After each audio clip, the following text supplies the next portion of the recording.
Microsoft is no stranger to the world of mobile devices. Over the years, the company has developed mobile operating systems to run on multiple different types of hardware. There was the WinPad project in 1992 that later inspired the creation of Windows CE, and there was Windows Mobile in the early 2000s that later evolved into Windows Phone.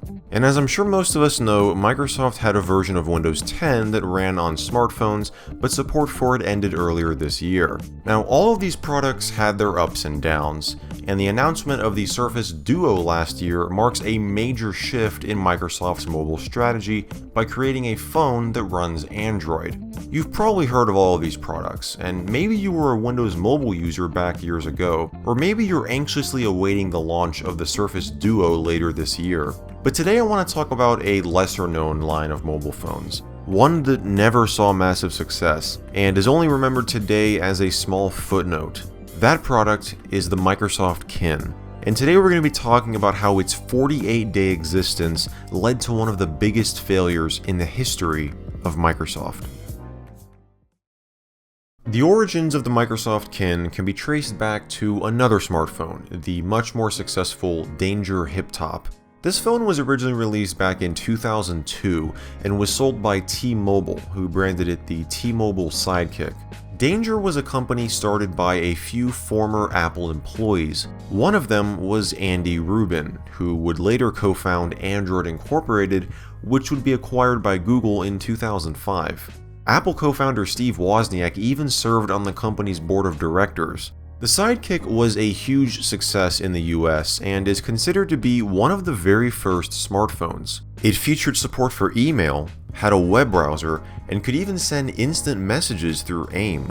Its flip-out QWERTY keyboard made typing on it very doable. The Sidekick also featured contact and calendar syncing, a very revolutionary feature for the time. This meant that if you purchased a new Sidekick model, all you had to do was sign into your account on the device and all of your user data was downloaded to your new phone. Now this was unheard of at the time, as generally if you purchased a new cell phone, your carrier would have to transfer your data for you.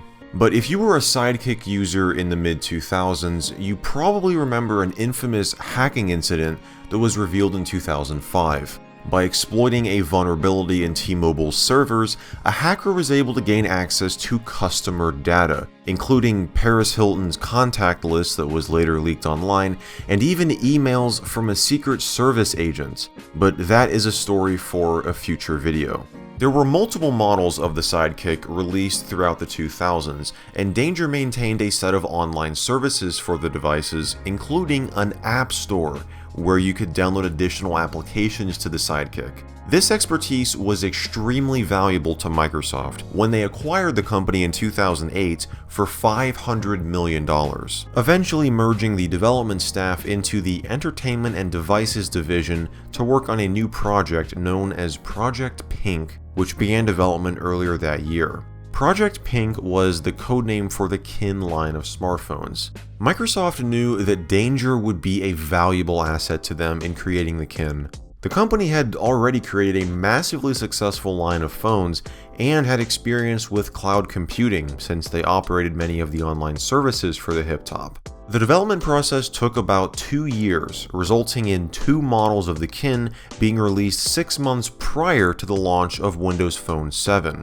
The Kin 1 was the smaller of the two, featuring a 2 by 1.5 inch touchscreen and a vertical sliding keyboard. The Kin 2, which is the model that I have here, is the larger device with a horizontal sliding keyboard. It also featured upgraded hardware, sporting an 8 megapixel camera as opposed to the one's 5 megapixel, and had the ability to record video.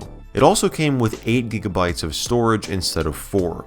Just like most of the Danger Hiptop phones, both Kin models were manufactured by Sharp. They also featured Windows Phone branding on the back, as it was described by Microsoft as a close cousin to the upcoming OS. However, the phone actually ran a modified version of Windows CE. So what set the Kin apart from other smartphones on the market? Its target audience. The Kin was targeted towards what Microsoft called livecasters, specifically people between the ages of 15 and 30.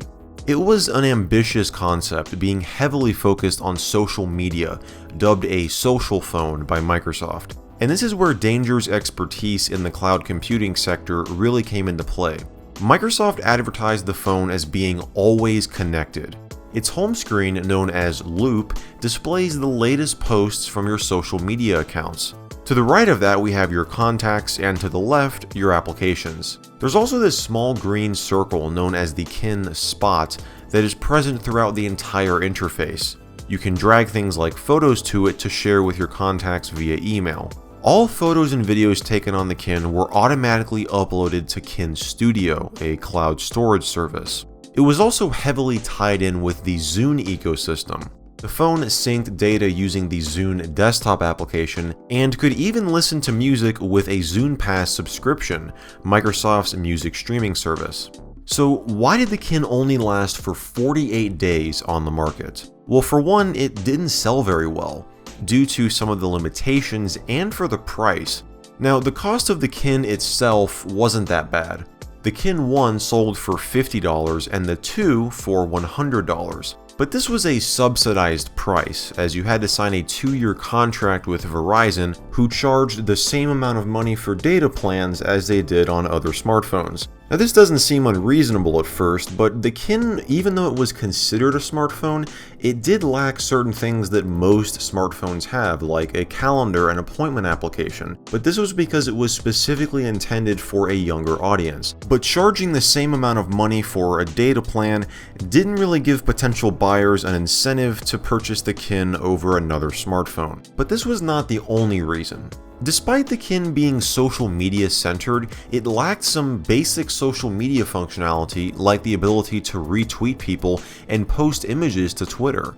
It also had no games, no app store, no flash support, and no IM, again something that you would think a phone targeted towards teenagers would have. But all of this was due to a much larger problem that plagued the Kin from day one, and that was disputes between executives at Microsoft during development, which resulted in the Kin being released in the state that it was. Ultimately, only 48 days after it was introduced, Microsoft pulled the plug on the entire Kin line and canceled its plans for its launch in the UK. 1 month later, Verizon stopped selling the Kin and sent all of its unsold stock back to Microsoft. It's estimated that only around 9,000 units of the Kin were sold. Not the anticipated outcome for a project that cost Microsoft about $1 billion. But not all was lost with the Kin. Microsoft cleverly decided to update the firmware on their unsold Kin units to remove many of the social and web-focused features, including the Kin Spot. Now, while this did remove much of the phone's main functionality, it resulted in the Kin 1M and Kin 2M, which were offered for sale in November of 2010. Since the web-focused features were removed, these new Kin models were reclassified as feature phones instead of smartphones, which meant they did not require a data plan. The price also dropped drastically for both models. The Kin 1M was now $20 and the 2M $50, both on a 2-year contract with Verizon. Interestingly enough though, the Kin didn't lose all of its internet-related features. One huge functionality that remained was the ability to use a Zune Pass subscription on the phone. However, the client was modified to only allow streaming over Wi-Fi. And just like the original Kin models, you could sync the M phones with the Zune application on your computer to copy things like music and TV shows. But 2 months after the Kin relaunch, Microsoft shut down Kin.com along with the back-end services that powered the Kin's Loop home screen and other web-related services. This essentially rendered the original Kin models feature phones, just like the 1M and 2M. On top of that, all user data stored on Kin Studio was deleted, but users were notified of this in advance so they could back up any data. So what happened with the 9,000 people who purchased one of the original models? Well, Verizon allowed them to trade in their now not smartphone for a free 3G phone of their choice, although I wasn't able to find any information on if there were any restrictions on this offer. Ironically, the Kin lasted longer as a feature phone than as a smartphone, which again was its initial purpose. The 2M was discontinued by Verizon in August of 2011, and while I wasn't able to find an exact date when the 1M was killed off, I'm sure it wasn't too long after that. The Microsoft Kin line of smartphones is definitely a unique chapter in the company's history. What began as an ambitious project resulted in a product that, due to corporate infighting, wasn't all it was meant to be. And today, we remember it as the smartphone that was sold for only 48 days, making it one of the shortest-lived tech products of all time. That's all for today's video, but if you're interested in some more Microsoft Kin goodness, I'll have another video linked up in the cards that'll be over on my Extras channel. That video will detail some of the odd things that I discovered about this specific Kin unit that I have here, and it kind of explains why I wasn't able to showcase the operating system or any of the applications running on the Kin in this video. I know that was kind of unfortunate, but I still hope you guys enjoyed this video nonetheless. If you did, be sure to give it a thumbs up, be sure to get subscribed down below, turn on those channel notifications if you haven't already to get notified whenever I upload a new video, which I do every single week on this channel. And as always guys, I want to thank you all so much for watching, and I will see you in the next video.